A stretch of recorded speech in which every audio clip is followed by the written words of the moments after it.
Hello, welcome back to the Gila Monster channel.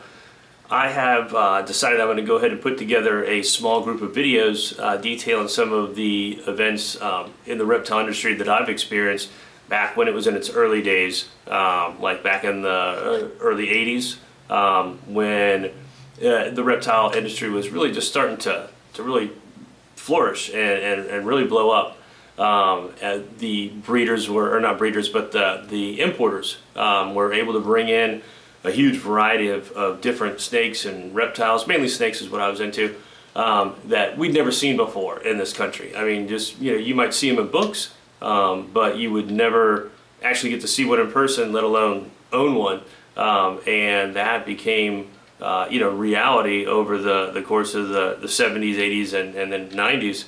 And it really, there we go. It was, just night and day.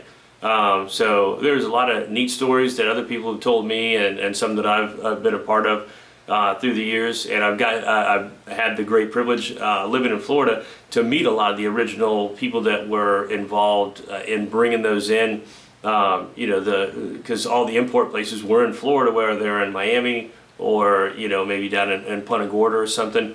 It was all right there. I mean, you'd come to Florida first and get dispersed throughout the country. So, we pretty much had first shot at anything that we wanted. And, people used to wait for the day the shipments were arriving and go down and meet some of the importers as they were dumping bags out. And you'd never know what was popping out of the bags. I mean, it could be anything. It could be poisonous. It could be mixed in with something else. It could just be super rare. But there's all kinds of great stuff. And that kind of stuff, because of the, I would say the over-regulation of our hobby nowadays, it just doesn't happen anymore. And also, that was back in a day when people did it for just the love of the animal. Just because you love reptiles and you wanted to see something new, you wanted to, experience something that came from a different part of the world.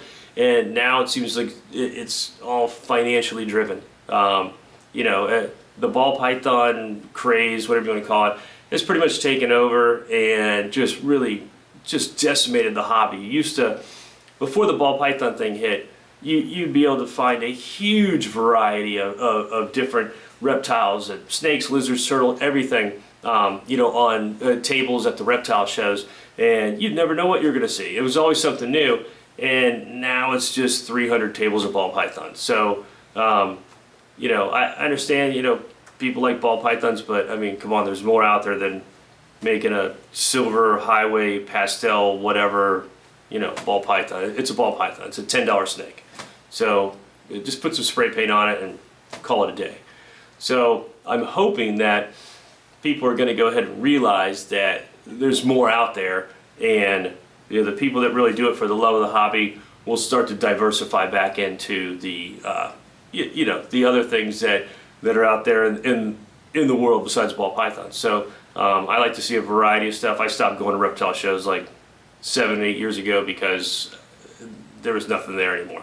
The internet had a lot to do with it as well. But anyway, that's for a different discussion or topic. But I'm hoping to make some videos that are interesting to you, and maybe learn something or learn where the animals originally came from, and also encourage some of the old school guys that I always looked up to make some videos of themselves and some of their stories and tales.